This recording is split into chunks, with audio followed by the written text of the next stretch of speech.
60년이라는 세월. 빽빽한 빌딩 숲에서 저의 이름 석자를 걸고 달려온 시간들이었습니다. 하지만 이제 저는 정년퇴직이라는 낯선 단어 앞에 홀로 서 있습니다.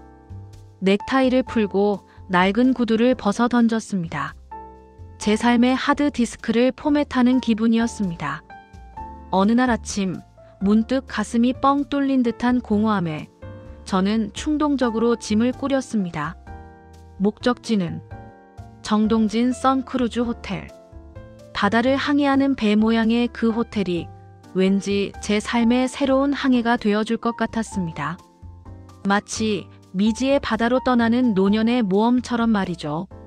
그래, 한번 가보는 거야. 아무런 계획도 기대도 없었습니다. 그저 낯선 곳에서 낯선 바람을 맞고 싶었습니다. 그렇게 승용차에 몸을 싣고 동해안을 향해 달렸습니다. 창밖으로 스쳐 지나가는 풍경처럼 제 지난 살도 그렇게 흘러가고 있었습니다. 마침내 도착한 선크루즈 호텔은 정말 장관이었습니다. 거대한 배가 육지에 정박한 모습, 그 위에서 내려다보는 푸른 동해의 바다는 가슴을 탁 트이게 만들었습니다. 체크인을 하고 방에 들어섰을 때 저는 가장 먼저 창문을 열었습니다. 비릿한 바다 내음, 시원한 해풍. 이 모든 것이 자유라는 이름으로 제게 속삭이는 듯 했습니다. 첫날 밤, 저는 호텔 꼭대기에 있는 선상정원으로 향했습니다. 밤바다를 캔버스 삼아 별들이 총총히 박혀 있었습니다. 따뜻한 커피 한 잔을 들고 난간에 기대 섰을 때였습니다. 그녀를 만났습니다. 제 오른쪽 난간 끝에 기대 서서 밤바다를 조용히 응시하던 한 여인. 세월의 흔적이 느껴지는 고운 얼굴이었지만 눈빛만은 깊고 투명했습니다. 마치 수십 년을 잊고 지냈던 아름다운 옛 시처럼 어디서 만난 듯한 서글서글한 눈매와 세련된 의상, 시원시원한 이목구비가 마음에 확 들어와서 무언가를 느껴지는 사람이었습니다. 그녀는 고개를 돌려 저와 눈이 마주치자 환하게 웃으며 먼저 말을 건넸습니다. 와, 정말 멋있죠? 저 별들이 다 우리 인생처럼 반짝이잖아요. 그 순간 저는 잊고 있던 청년 시절의 서툰 설렘을 다시 느꼈습니다. 심장이 쿵 하고 내려앉는 것 같았습니다. 네, 정말 아름다워요. 이렇게 바다를 오래 본 게 몇 년 만인지 모르겠어요. 그녀의 목소리는 차분했다. 하지만 그 안에 무언가 쌓여 있는 게 느껴졌다. 저도 그래요. 은퇴하고 처음으로 떠난 여행인데 왜 진작 오지 않았나 싶네요. 은퇴요?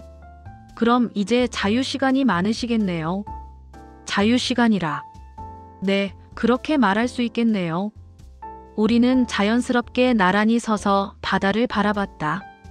서로 동해바다를 바라보며 많은 이야기와 설렘을 이야기하며 조금은 친해진 기분이었어요. 그래서 우린 내일 아침 일출을 같이 보기로 하고 오늘은 쉬기로 했다. 나는 잠이 오질 않았다. 그녀를 만난 기쁨과 호기심에. 다음 날 아침, 나는 설레는 마음으로 일출을 보러 갔습니다. 떠오르는 붉은 태양이 바다를 황금빛으로 물들이는 순간 바로 옆에 멋진 스카프를 맨 그녀가 서 있었습니다. 우리는 서로를 보며 미소 지었습니다. 이미 어젯밤의 인연으로 우리는 낯설지 않은 친구가 되어 있었습니다. 그녀의 이름은 민지. 저보다 몇 살 아래였고 미술교사로 일하다가 몇 년 전 은퇴했다고 했습니다.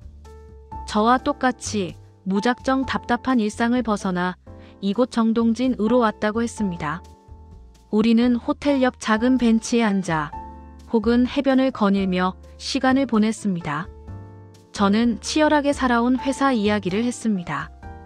그녀는 아이들에게 그림을 가르치며 느꼈던 보람과 이제는 붓 대신 여행 가방을 들게 된 자유를 이야기했습니다. 신기하게도 그녀와의 대화는 편안했습니다. 그동안 제가 만났던 수많은 사람들과의 대화는 늘 경쟁이나 결과에 대한 이야기뿐이었는데 민지 씨와의 대화는 오직 현재와 감정에 집중되어 있었습니까? 하루는 민지 씨가 저에게 물었습니다. 선생님은 지금 제일 행복하세요? 저는 잠시 망설였습니다. 은퇴 후 행복할 줄 알았는데 오히려 공허했거든요. 하지만 그녀의 맑은 눈을 바라보니 진심으로 대답해야 할 것 같았습니다. 사실 저는 은퇴하고 나서 좀 길을 잃은 기분이었습니다. 그런데 민지 씨랑 이야기를 나누다 보니 다시 어디로 가야 할지 알 것 같습니다. 그녀는 제 말을 듣고 가만히 미소 지었습니다. 그 미소가 제게는 세상에서 가장 아름다운 풍경이었습니다. 저는 그녀를 사랑하고 있다는 것을 깨달았습니다. 뒤늦게 찾아온 그러나 너무나도 소중한 사랑이었습니다. 민지 씨와 많은 시간, 많은 대화, 많은 데이트를 하며 즐거운 꿈 같은 시간이 흐르고 민지 씨가 서울로 돌아가야 하는 날이 다가왔습니다. 저희에게 남은 시간은 단 하루. 그날 저녁 저는 용기를 냈습니다. 민지 씨, 우리 밑에 해변가에 회 먹으러 가요. 민지가 그래요. 밤바다도 좋고 날씨도 좋고 기분도 좋고 최고예요. 하며 너무 반긴다. 우리는 정동진 밤바다의 아름다운 풍광을 감상하며 많이 이야기꽃을 피웠다. 술잔을 기울이며 모래시계 이야기며 인생 얘기며 은퇴 후에 사는 등등. 취기도 오르고 민지의 코트를 벗고 앉아있는 자세에 앞에 보이는 앞가슴이 너무도 글래머스하여 자꾸만 시선이 간다. 우린 횟집에서 나와 해변가에서 바다를 바라보며 한없이 출렁이는 파도와 밤 공기에 매료되어 자연스럽게 포옹하고 깊고 깊은 키스를 했다. 민지의 입에서 술 냄새와 바다 향기로 인해 너무도 짜릿한 키스를 하며 욕정을 느끼기 시작했다. 호텔로 올라와 민지가 내 방으로 가요. 하며 팔짱을 끼고 웃는다. 먼저 샤워한다며 욕실로 들어가는데 민지의 글래머한 육덕진 몸매와 하얀 피부에 나는 경악했다. 너무 이쁘다. 욕실에서 나오는 민지를 보고 또 한 번 멋진 몸매에 매끄러운 피부가 눈이 부시도록 황홀했다. 육감적인 육체가 나를 미치게 만들며 우린 황홀하고 열정적인 뜨거운 사랑을 나누기 시작했다. 민지는 흥분의 도가니로 몰입되며 오르가즘을 느끼기 시작하는데 광란의 몸짓과 테크닉과 남자를 무아지경을 느끼게 하는 게 아닌가. 늘씬한 몸매와 풍만한 히프와 탐스런 젖가슴이 나를 미치게 만들고 있다. 우린 깊고 깊은 욕정의 성에 굴투린 두 남녀가 격렬한 인간의 애욕을 만끽하며 사랑을 불태우며 우린 너무도 강렬하고 열렬한 뜨거운 광란의 밤을 이어지며 내가 민지를 만나게 된 것이 너무나 감사하며 긴긴 밤을 불태웠다. 민지가 나의 굵고 큰 남근을 손에 쥐고 넓은 근육질 가슴에 얼굴을 묻고 말했다. 사랑해요. 감사해요. 죽도록 사랑하게 해줘요. 당신을 만난 게 내 인생의 최고 기쁨이에요. 선크루즈의 가장 높은 곳, 바다와 하늘이 맞닿은 그곳에서 저는 민지에게 진심을 전했습니다. 민지 씨, 민지 씨를 만난 후로 제 삶이 다시 시작된 것 같습니다. 은퇴 후에 찾아온 이 모든 게 다 민지 씨 덕분입니다. 제가 염치 없지만 우리 같이 이 배를 타고 남은 인생을 함께 항해하면 안 될까요? 제 말에 민지 씨는 잠시 눈을 감았습니다. 그리고 천천히 눈을 떴습니다. 그녀의 눈가에는 눈물이 고여 있었지만 얼굴에는 환한 미소가 피어 있었습니다. 민지가 선생님, 저도요. 저는 이 여행이 저 혼자만의 외로운 정리 여행이 될 줄 알았습니다. 하지만 이렇게 든든한 선장님을 만날 줄은 꿈에도 몰랐어요. 네, 좋아요. 우리 같이 떠나요. 우리는 서로의 손을 맞잡았습니다. 정동진의 밤바다는 저희 두 사람의 새로운 시작을 축복하는 듯 더욱 깊고 아름답게 빛나고 있었습니다. 은퇴 후 무작정 떠난 정동진 여행.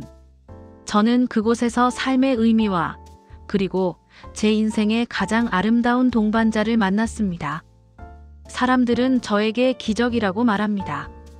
하지만 저는 압니다. 기적은 우리가 용기를 내어 익숙한 곳을 벗어날 때 찾아온다는 것을요. 선크루즈 호텔은 더 이상 단순한 여행지가 아닙니다.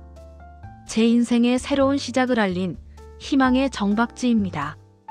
지금 저희는 함께 작은 아파트를 얻어 새로운 취미를 함께 배우고 일출 대신 일몰을 함께 바라봅니다.